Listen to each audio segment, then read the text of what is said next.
a level of consistency, and that the messages that we're sending to the children are consistent across the years. I'm going to aim to talk to you tonight for about 20 minutes about the approaches to revision. On the bottom? Okay. Wonderful. Okay, so I'm going to aim to talk to you for about 20 minutes about the approaches to revision that we're advocating at school.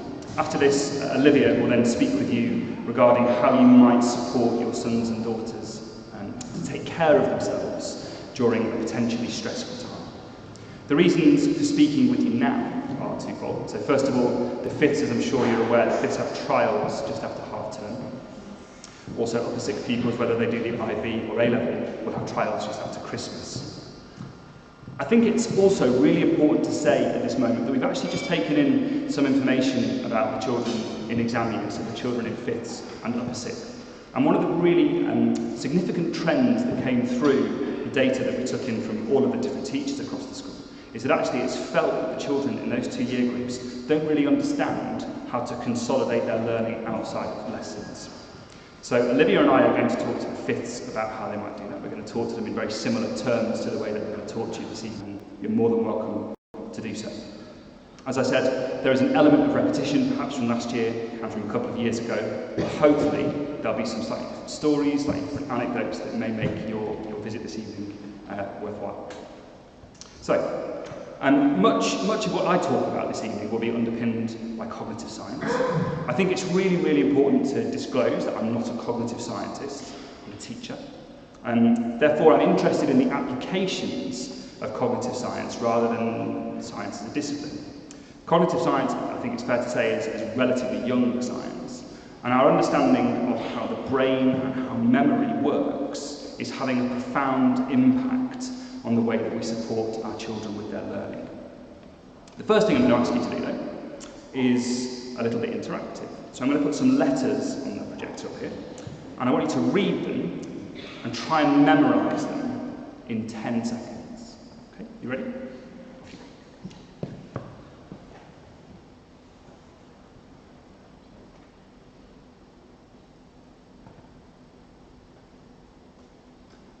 Okay, I'd like you to just quickly talk to the person next to you and see how many of those letters you can remember. Off you go.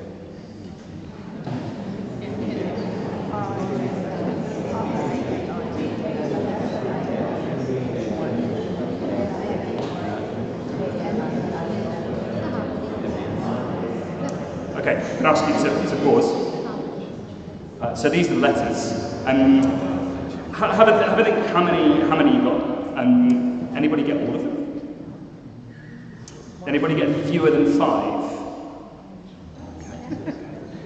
Incidentally, the average number is 7 in that time frame. Did anyone try and use any kind of tool or technique to try and remember these? Sorry? Turn it into a word? Yeah, okay, that's a very good way of doing it. Okay. I'm going to give you 10 seconds now to try and remember these letters.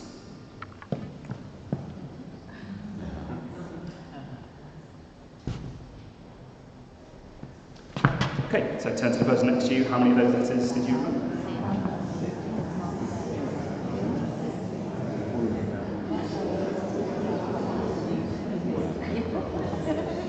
Okay. So, most of you, I imagine, got all of these, I imagine. And you've probably worked out now as well, but there is a little trick here. They are the same letters, they're just rearranged slightly differently. So why is it easier to remember those same letters when they're organised into recognisable words? It's because our working memory can hold approximately 4 pieces of information at any one time. This means that remembering a large number of randomly assorted letters in an unfamiliar order is really difficult because we've got no way of connecting them unless we try and turn them into a word or use a mnemonic or come up with some other kind of method of helping us. What we can do, though, is that we can cheat this issue by relying on long-term memory. So you will know how to spell map and bat without thinking. If you simply remember the words themselves, you can remember more letters. Does this make sense? I'm going to tell you a slightly different analogy. I want you to imagine that you're at the supermarket. And probably some of you do go to the supermarket normally on a Sunday, so I'm sorry for interrupting that routine. I want you to imagine that you walk into a supermarket and you don't bother picking up a basket because you're in a rush, or there aren't any baskets left and you've not brought your £1 for a trolley or whatever it is. And so you start to walk around the supermarket and you pick up 3 or 4 items. So maybe you pick up some oranges, you pick up some apples, some bananas, maybe a packet of grapes or something. And what happens is you see a fifth thing. Maybe you see a pineapple, and you try and pick it up. So as you try and pick that pineapple up, what happens is you probably drop the oranges. And then when you bend down to try and pick up the oranges, you drop the bananas. Because actually in your arms, you can't carry all of these things together. So what do? Maybe you take shopping bags with you when you shop. There are those really cool shopping bags that you can buy from Lakeland that you put in your trolley. And they're very carefully and cleverly colour coordinated so that the blue shopping bags are the ones that you take home and put in the freezer. The red bags are the ones that you take home and you put in the cupboards, and so on and so on. So you take shopping bags with you, whether you put them in the trolley or not. You take them with you because it lets you hold more items. Instead of 4 individual items, you can now hold maybe 4 bags full of items. As mentioned, if we're really clever, we might group those items together. Maybe keeping cold things cold by putting them next to other cold things. Sometimes we might put all of our tins in a reinforced bag. Putting learning together, it's not directly analogous with this, but it's very, very similar. As mentioned, working memory means that we can only hold 4 or so items in our mind at once. But what we can do is we can cheat this by committing more information to long-term memory. Pupils need to put their bags together when conducting revision. That's what revision is about. Examples of these bags, perhaps that you might be familiar with, in biology there is an acronym Mrs. E. NER, which stands for all of the different symptoms that help to define a living thing. So instead of having to remember all of the individual signifiers of life, pupils simply remember one acronym which contains all the information that they need. In my subject, which is English, I often use the analogy of an American football team with the children that I teach. So if a play is called in an American football moment, all of the players instinctively know the 4 or 5 steps that happen once that play is called. In English, I talk to the pupils about, for example, if they use a particular quotation, they should know instinctively what context links to that quotation, what critical material they might draw in, and what other textual points might link with that quotation as well. So when we talk about getting ready for examinations or for any kind of performance actually, we need to consider learning information or processes to the point of automaticization. This means that things can be remembered or done instinctively without the need to cognitively process things. So for example, you've automaticized the spelling of cat, so you don't have to think about those 3 letters. Other examples of things that we automaticize, perhaps without even being conscious of doing so, are as follows.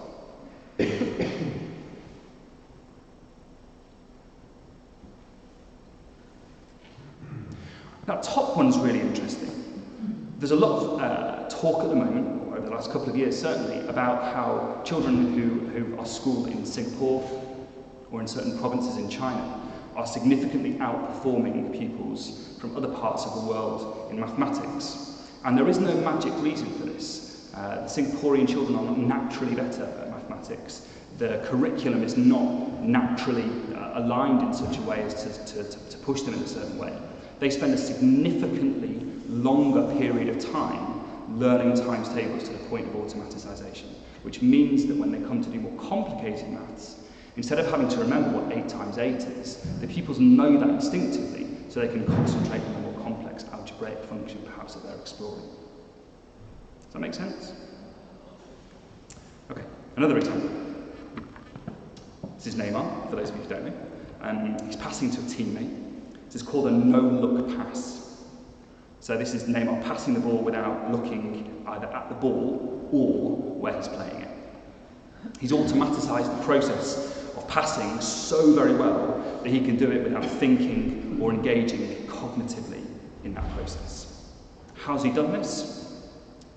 It's not fashionable or kind of in vogue at the moment to talk about the Croatian football team, especially after last summer. But they actually, in Croatia, they have a football curriculum.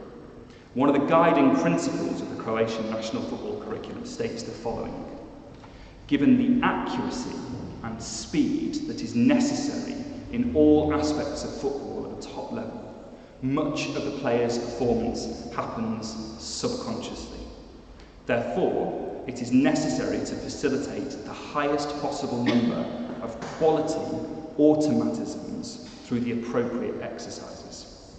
Development of these techniques, executed first in isolation, then semi-active, and finally active conditions, ensure optimal development. So playing in a World Cup final is not the same as sitting a GCSE, an A-level, or an IB exam, but there are similarities.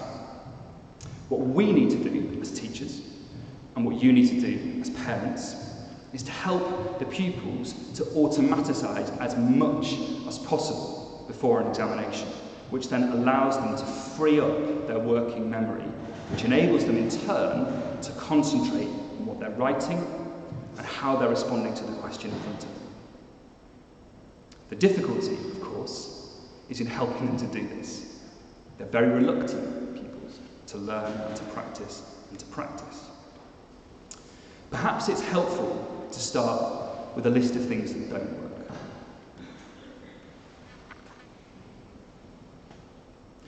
These 4 items up here, these 4 items are the most commonly used revision tools. So 90% of A-level candidates last year from our school who did a survey, they replied saying that they used some combination of these techniques. These don't really work. The main reason that they don't work is that they are passive and they don't require pupils' attention. Reading and rereading feels good. It feels like we're learning. As does highlighting. Because we trick ourselves into thinking that we're remembering or recalling information that we're passively consuming. If we add in listening to music alongside that, it's almost completely pointless. It's incidentally possible to read and highlight, like mentioned, or even create flashcards whilst listening to music, because we're not cognitively engaged in reading or highlighting or creating flashcards. If we're doing something truly difficult, and for us to learn or remember something to the point of automaticization, it has to be difficult. We have to attend to it. It's impossible for us to listen to music as a consequence. It's also interestingly been shown that actually highlighting can have a negative impact on revision and learning, because it tricks pupils into thinking that they're better prepared than they are. Flashcards as well. Flashcards are hugely, hugely helpful if they're used properly. What tends to happen with flashcards is that a pupil will write the question on one side and they'll write the answer on the other side. And what they'll do is they'll look at the question and they'll turn the flashcard over about half a second too early. Because what they'll do is they'll think, I know that, I know. I knew that. It's fine, I know this, I'll put it to one side because I know it. And then they'll do the same thing again. Because they've not thought all the way through to the point where they actually have to work hard to find that information. Another thing to show you, if you're interested in psychology or in human behaviour, you've probably seen this before. This is something called Epping Houses' forgetting curve. And it shows that if something is reviewed or revised on any given day, it's highly likely it will be forgotten by the 3rd day. Just let that sink in for a moment. This is frightening, because what our boys and girls will do is they'll revise a topic, think they've done it, and then we'll put it to one side and probably not go back to it. And as this indicates, most of the stuff that they've looked at will be forgotten in 3 or 4 days. So what do we need to do? We need to revisit that information 3 or 4 days later, and again 2 or 3 days later, and then maybe again in 2 or 3 weeks' time. And by the point we've done that maybe 3 or 4 times, 3 or 4 weeks later, it's very, very likely that we'll remember that moving forwards. How often do this with my own children? Do you tell them something, and then you talk to them 2 or 3 days later, and it's literally like you've not had that conversation with them? It's a rhetorical question, you don't need to answer. So yeah, it's really, really frightening actually. And what we need to do is we need to keep talking to the children about this. What we might do is we might move from an organisation of revision topics that looks like the top one, which is a blocked diagram, whereby we might do physics on one day, and then move on to maths the following day, and then we do English on the third day, into something called a spaced diagram. And what that means is that the topics themselves are broken down into smaller chunks and are revisited with a really deliberate level of frequency. And I think this is something that we're definitely going to do this with the fifths this week. We're going to talk to them about this, and they're going to work with their tutors on designing a revision timetable that looks like that spaced approach. And again, we'll do this with the upper sixth just before Christmas as well. But this is something really easy that you can reinforce with your sons or daughters at home. In terms of what we actually suggest the pupils do in their revision time, so this slide is a model of how we learn. We transfer information from working memory into long-term memory. Is this gone? This might have gone. We transfer information from our working memory into our long-term memory by revisiting it over and over and over again. So where you can help at home is by firstly supporting your sons and daughters in helping them to attend to what they need to attend to. Reduce any environmental factors that will make it hard for them to think. This is very, very important, and Olivia will talk more about this shortly. We suggest when we talk to them that they learn and they quiz themselves on basic knowledge and information so that it can be remembered with fluency. We also suggest, as they remember information, they perhaps support this through elaboration, by maybe thinking about how they know what they know. This is where you can be really helpful, because you can talk to them about what they've learned and what they revised on a given day. If you ask them simply about what they've been learning and how that learning process has been, they are significantly more likely to remember what they've been looking at during that period of time. Finally, we advocate the pupils making use of something called dual coding, which is a way of supporting memory.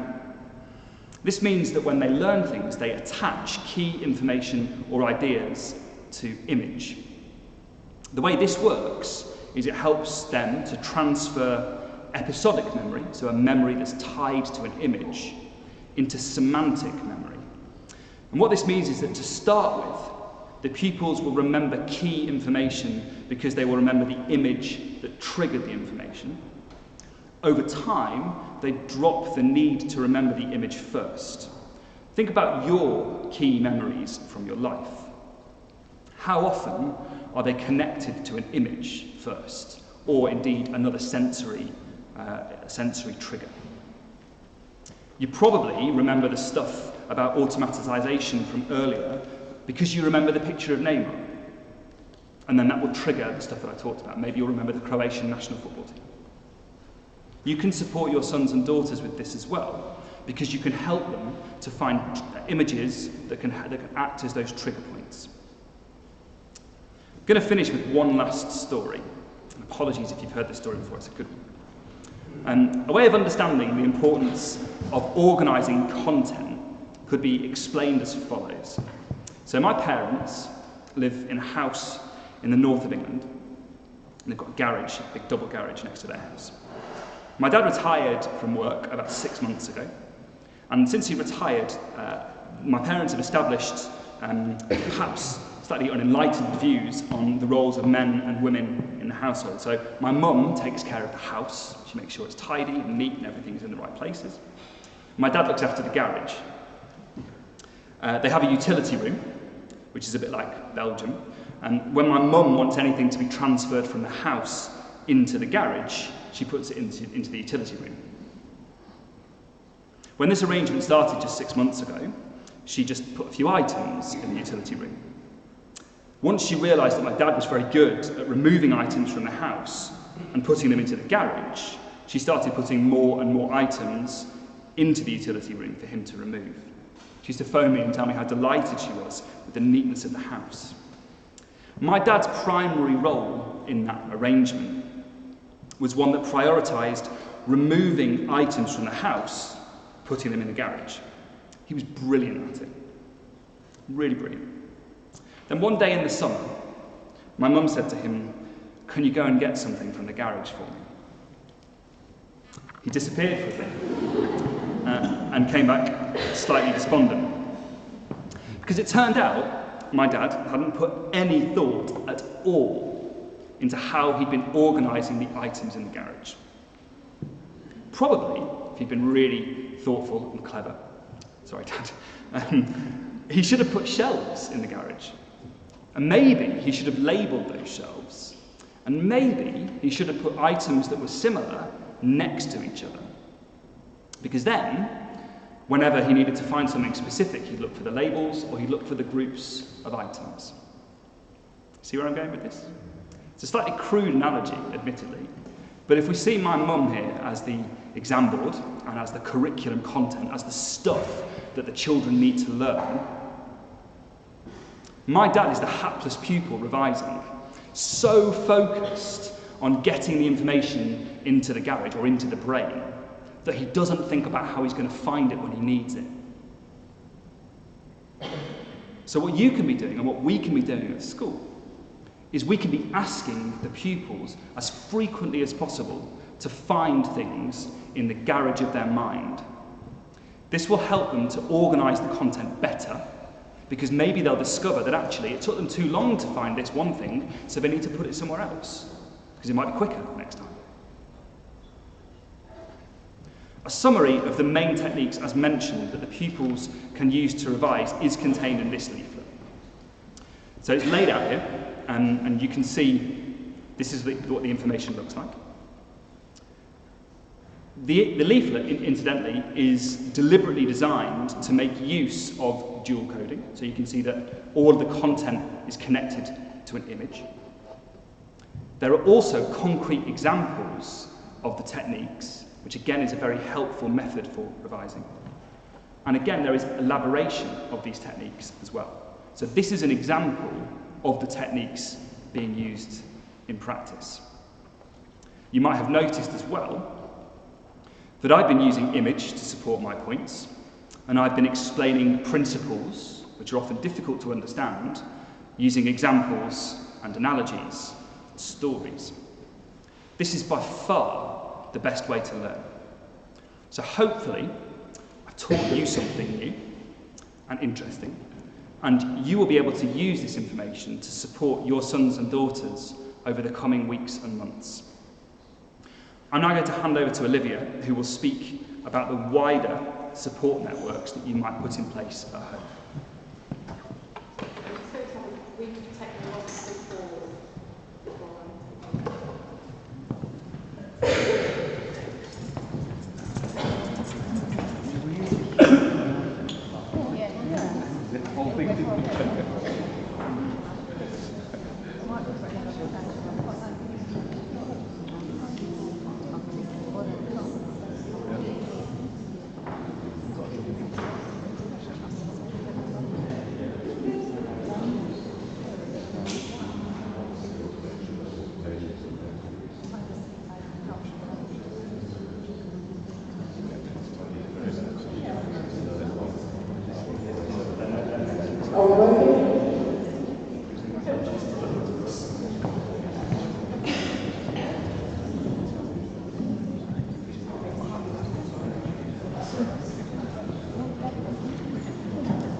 I'm Olivia. I'm the head of middle school, so that means that I oversee the academic progress and pastoral welfare of all pupils in... Oh, can you hear me? It helps if it's turned towards me, is that better? Excellent. Okay, so I look after the pupils in Removes, Middles and Fifths. So obviously I'll talk a lot about the Fifths, but also the Upper Sixths as well. They've all got exams ahead of them, some sooner than others. I've also been a house mistress for 5 years here, so I do recognise a few Melville parents. So in terms of sort of guiding and supporting pupils through their exams, I've got lots of experience. I've been teaching a very long time. So I'm going to talk a bit about sort of exams and helping pupils to prepare, and then of course the revision that goes along with that. So, that's me. First of all, thinking about those exams, obviously exams are important and they are inevitable. We've all been there, we've all faced those exams, we've all entered the exam hall with that awful knotted stomach and come out at the end maybe feeling happy or not so happy.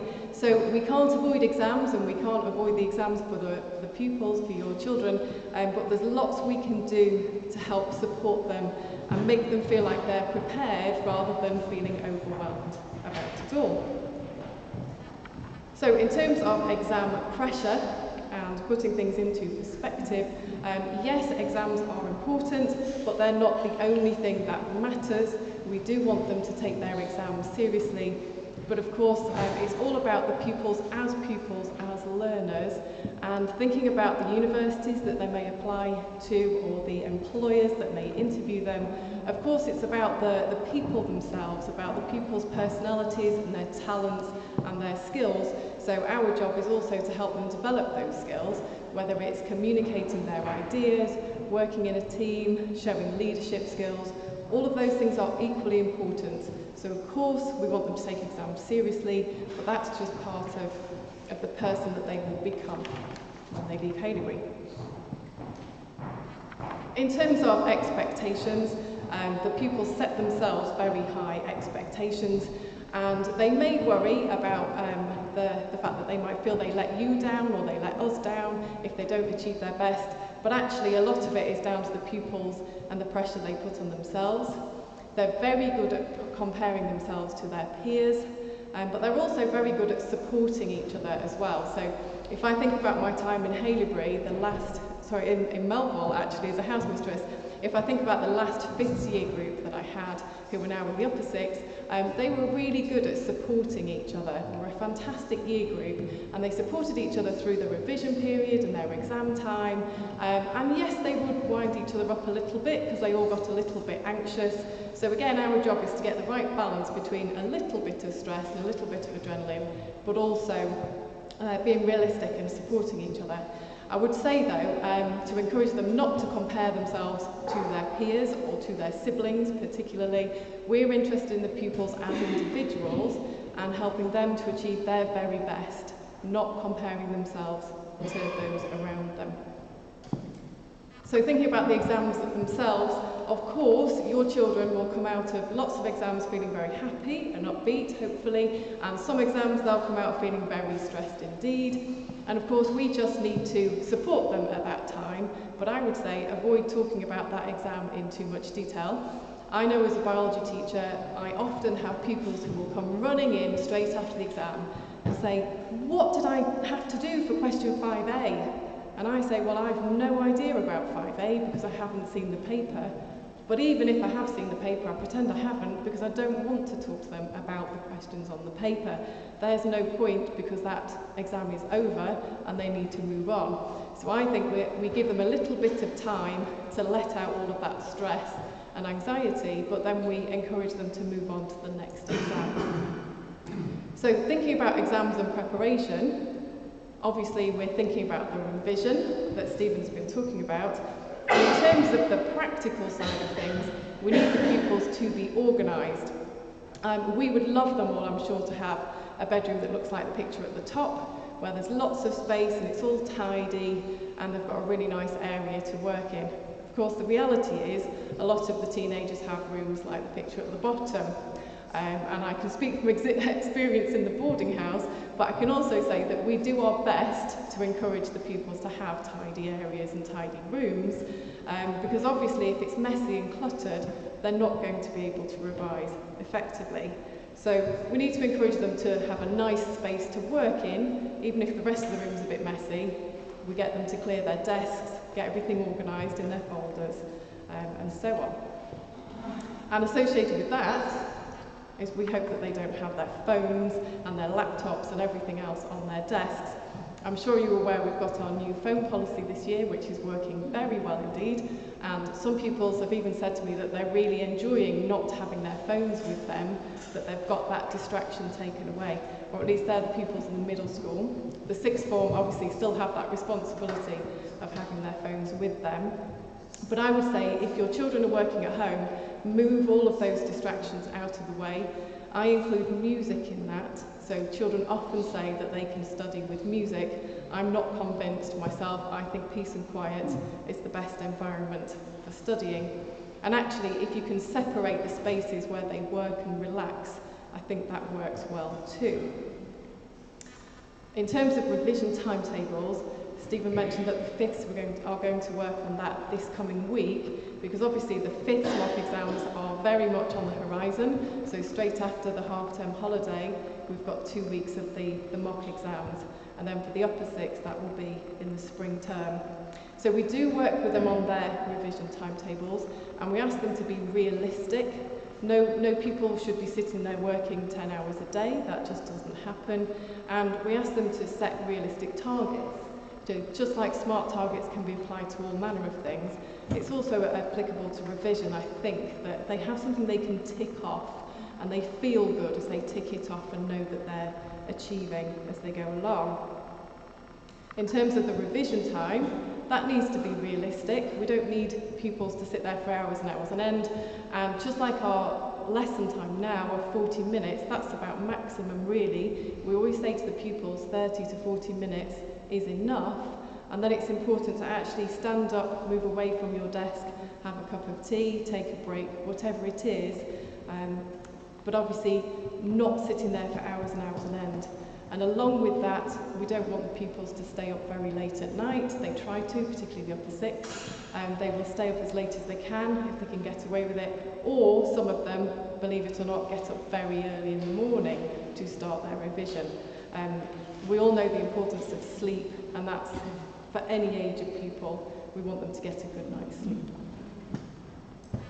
So I've just mentioned getting away from your desk, getting away from revision. In that revision timetable, this week with the fifths, we will encourage them to actually schedule their relaxation time. So as well as the time they spend on different subjects, actual time to get out, walk the dog, go for a run, whatever it is we hope they might want to do, but to schedule those times in and to stick to those times, because it's equally important that the pupils have proper time out as well as spending proper time revising. And then I just want to mention rewards, because I think rewards are really important. I know I give myself rewards if I've been working hard. I'll have a nice cup of tea and a piece of cake, so that might work with your children. Medium-term goals, perhaps if they've worked really hard for a few days during their revision time, then a trip to the cinema, or maybe even at the end of the exams, a lovely family holiday. What I would advise against, though, is specific rewards for specific grades. Here we very much praise pupils for the effort they put in, not the grades they get at the end. And I think there's nothing worse for pupils if they've got a reward dangled in front of them for certain grades, because what if they don't get those grades, but they've put lots and lots of effort in. So that's what we look to reward. And then finally, I need to mention letting off steam. Some teenagers love to talk, as I'm sure you know, and some teenagers pretend they don't want to talk at all. I think all teenagers are happy to talk at the right time if we provide the right opportunity for them. And some get very stressed, some don't get so stressed, but all teenagers need time to talk. So we always do, and I'm sure you do, give them a chance to let off steam. And that's that from me.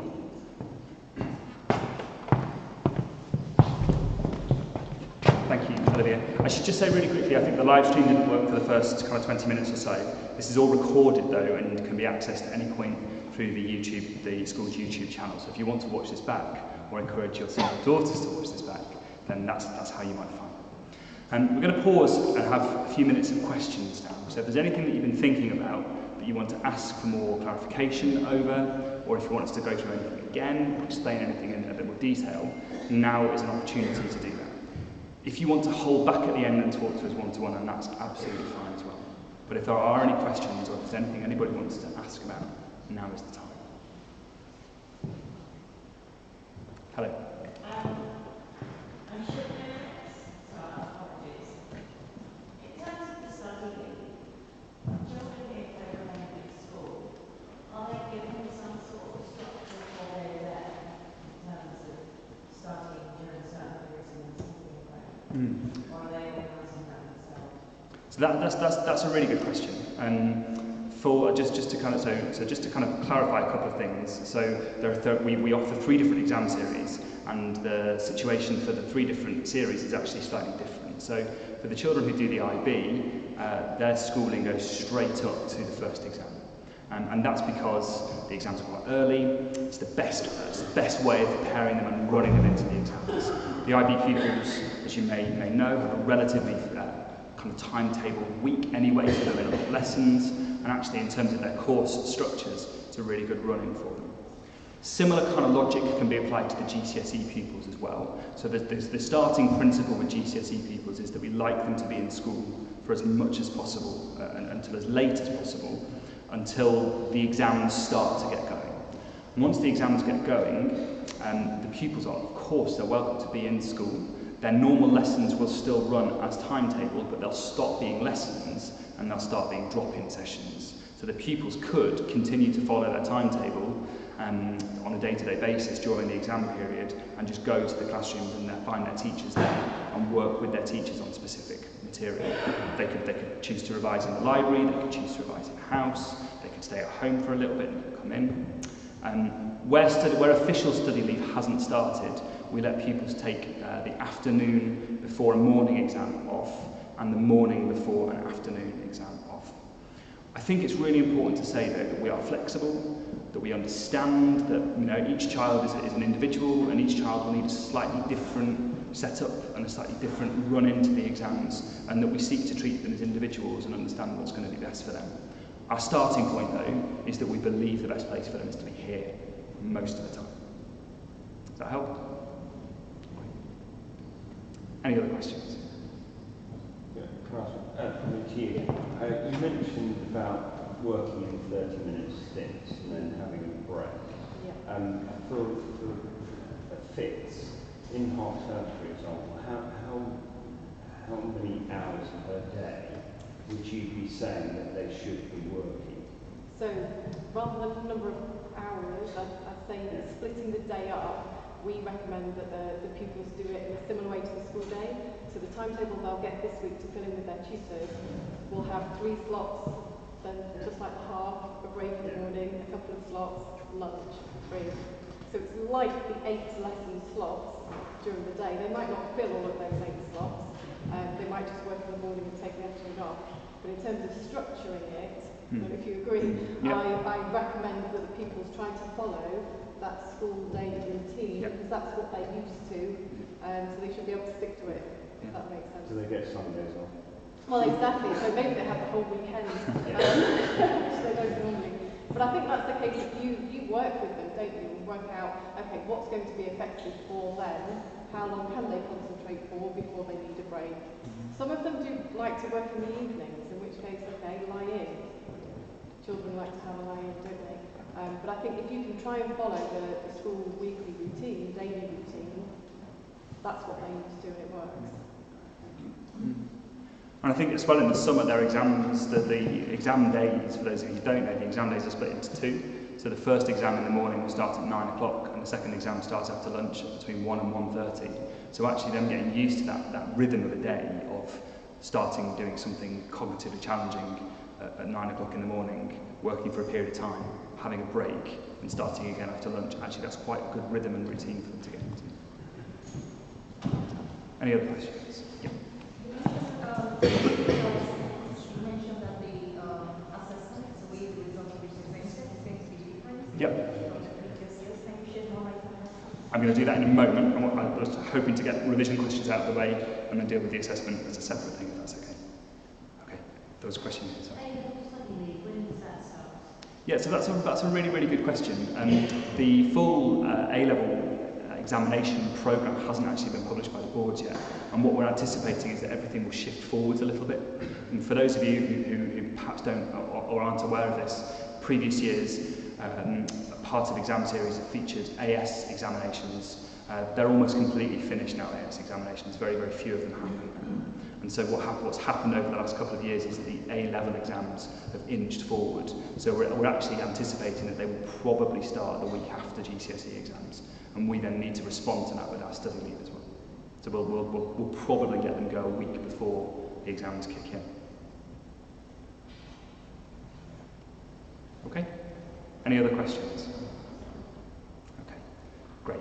I'll deal with the assessment question now, and just try and speak briefly about the trials for the 5th and the upper 6th, and specifically about the way in which the results themselves will be published and how you can understand them, what you need to do to interpret them. We're going to talk to the boys and girls about this as well, because it's slightly different from a couple of years ago. We brought this in last year and it was very effective. One thing that we learned last year is that we needed to put in a bit more time to explain the outcomes a little bit in advance, so hence why I'm trying to address this now. I think before fully explaining what the assessment outputs will look like, it's important just to spend a couple of moments explaining perhaps the differences between the way that trial examinations run, mock examinations run, and the way that terminal end-of-year examinations run. So when people sit internal mock examinations, they will sit a variety of different papers. So in some subjects, they might sit a past paper. In some subjects, they might sit a paper that's been constructed and designed in-house. It's most likely, actually, that pupils will sit a combination of the two, because they're sitting these mock examinations before they finish their courses. So they won't necessarily have covered all of the content on the specifications. It's also really important to note that in the cases of grade boundaries existing and being published in previous years, it's not helpful to use these with internal exams. And this is because grade boundaries themselves only make sense in the context of the year in which the paper was sat. Grade boundaries are, without wishing to be too scientific, grade boundaries are cohort referenced, so they follow a normal distribution curve. If we try to use these same boundaries in subsequent years, they mean very little, because we're applying pupils from outside of that context and trying to force them into that context. They might not be useful for a variety of reasons, though. It might be because not all of the content has been studied yet. So pupils already know before they go into an exam, for example, which poems they're going to be tested on in English, whereas in their real exams in the summer, they don't know, and it's one of 16. It might also be because pupils are being assessed actually on things that they've yet to be taught, or things that they haven't done in perhaps as much detail as they would do if they were being tested in the summer. They are, after all, as mentioned, taking this exam towards the start of 5ths, or the start of the upper 6th. In the past, what we used to see were pupils achieving strength C's or D's in their trials, and to be told by their teachers, you'll go up. You'll go up by 1 or 2 grades if they were. And actually, we felt on reflection that wasn't particularly helpful. So what we do instead is we treat the trials as if they are their own individual exam series. This means that essentially what we do internally is we set up an examination board. And what we do after the exams are completed and the marks come into us, we process the marks to create uniform mark scores, just like in terminal exams. This means that if a pupil gets 60 in one subject and 60 in another, they know that means roughly the same thing. This gets rid of the skews that come with pupils perhaps sitting more straightforward papers in one subject and more difficult papers in another subject. We also provide the pupils with grades, and these grades indicate what the pupils scored in these exams, remembering that we treat the exams as if they're their own individual series. It's probably safe to say but if a pupil makes the expected progress between the moment they get their exam, their mock exam results, and the summer exam series, their results in the trial series will be very, very similar to the results they get in the summer. So if they come out of the trials with a string of C's or D's, even if they work hard, that's the path they're on. That's probably what they're going to get in the summer. Of course they can change that, of course. It's important to note that this is predicated, of course, people making progress between the trials and the final exams. It's predicated on the people working very hard between them. If they don't work as hard as they should, so let's say that they get 3 A's perhaps in their trials, but they don't work as hard between the trials and the end point, their results may well go down. Equally, if they're not happy with what their results look like in their trial exams, they know they have to work really hard. And again, this is a shift from the past where pupils would get their trial results and just think, it doesn't matter because I'll go up anyway. We're trying to shift that mindset so that they understand the path that they're on with more clarity. So here is an example of what the candidates might be given after they've done their examinations. So you can see they've got a list of subjects. It looks like a statement of results that they'll get in the summer, so they see all of their subjects together. They see their uniform marks for all of their subjects, and then they see their grades in the subjects as well. So again, it looks very similar to how it looks in the summer. And without making this too simplistic, if the pupil makes expected progress between the trials and the summer exams, they are likely to get almost the same grades. If they make better than expected progress because they put more work in, their results will go up. The final thing, though, to say is that it's very important for pupils to understand what to do with their results and their papers after their trials. It's tempting for them to just look at their grades and think, yeah, I did quite well, that's it. Just put that to one side and not really think about that process. Or I didn't do very well, and because I'm quite upset that I didn't do very well, I'm not really going to engage with that process either. I'm just going to put it to one side and not think about it. Either way, they need to think about what they can learn about the process. I'm going to finish with one final analogy to try and explain what I mean with that. So I want you to imagine that all of the knowledge and the skills that have been taught to the pupils during a course are represented in a web. So there are the pieces of knowledge that they've been taught, and then the links between those pieces of knowledge that indicate how they're connected and linked together. So the whole course is this great big web. There is absolutely no way that any end of course examination can test all of that content. Not all of that web can be tested. So what examinations do is they take a sample of the web, that they assess a small part of the web, and take it as indicative of how good the pupil is across the whole of the web. Does that make sense? It's a bit like an opinion poll. So before a government might go to an election in a couple of weeks, political parties might take an opinion poll, which isn't representative of the whole population, as we know, but they tend to give quite a good indication about patterns in a population.